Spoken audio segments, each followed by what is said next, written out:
If you're not familiar with this series, it's basically answering the questions that I had as a child about my life and what that's going to look like. The first topic is explaining my disability. Will I be able to explain my disability to people?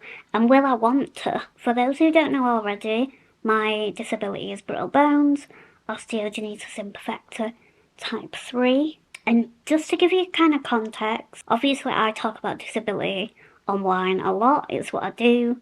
It's what I get paid to do. But for anyone who, sees a disabled person and you're not quite sure whether you can ask or not, just be really careful about that conversation. Disability is so complex and so varied. A lot of people are born with disabilities and a lot of people aren't born with their disabilities.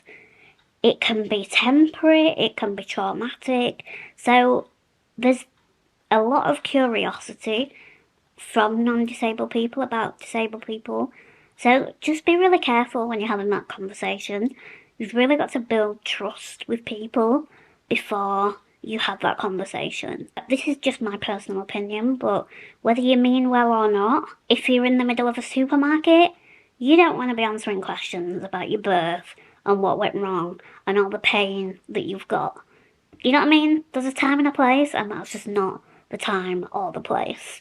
The only people that I openly talk about my disability to are my family and medical people when it's about that part of my body that I need to talk about. So when it comes to talking about my disability, when I was a child, quite honestly, if someone asked me, what's wrong, I'd look at my mum and I'd be like, because obviously if you ask a child what's wrong, to you, you're just a person. You can't really understand why people are asking you what's wrong because you're just thinking, I'm alright, I'm fine, don't know what you're on about. So when you've got that kind of naive mindset when you're a kid, which is kind of bliss really in a way because you don't really think about it.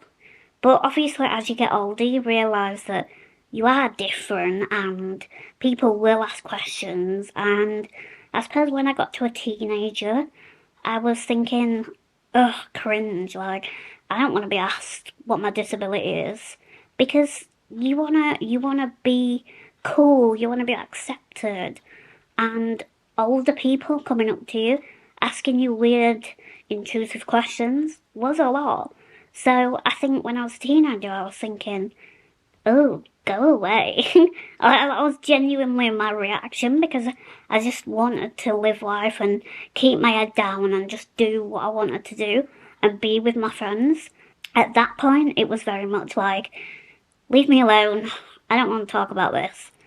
But then as I got older, then I started to sort of advocate for myself a little bit more, whether that came to medical appointments, and you soon realise that you've got a spiel that you learn and you can cut it down to 30 seconds and you can be like, it's a rare condition that is genetic and I'm really happy in life most of the time, but yeah, this means that I'm a wheelchair user, short stature, 3'1", short limbs, the end.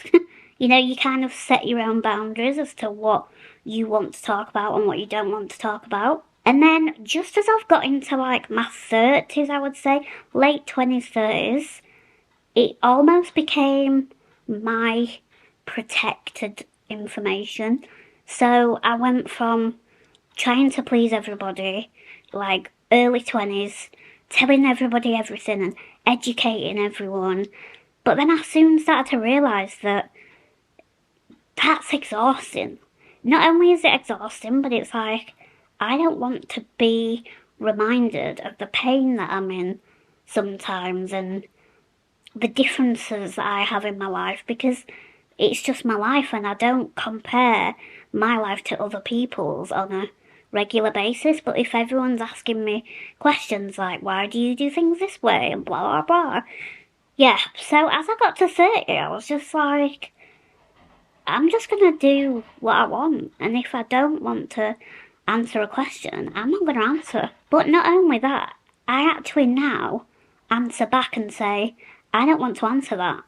Especially if it's someone who's ignorant, who demands that information. So, if it is someone that stops me in the street and says, what's wrong with you, I'll say, I'm not going to answer that question. Or I'll say, nothing. And I'll make it feel awkward, just as they've made me feel awkward. And I think that's the beauty of getting older, is that you just start to care a little bit less. And you realise that you're not here to people please and to make people happy, because they're not making you happy. They're not making sure that you feel alright in that situation.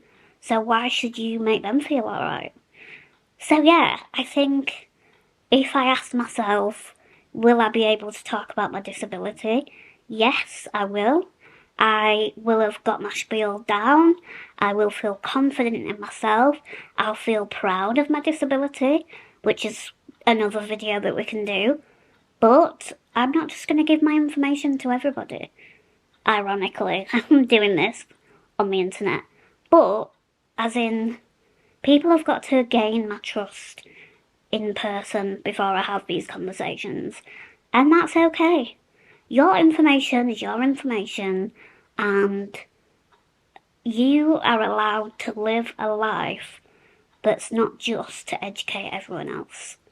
That is the advice that I would give to my younger self. Let me know if you agree in the comments or not, and I'll see you for the next one. Bye.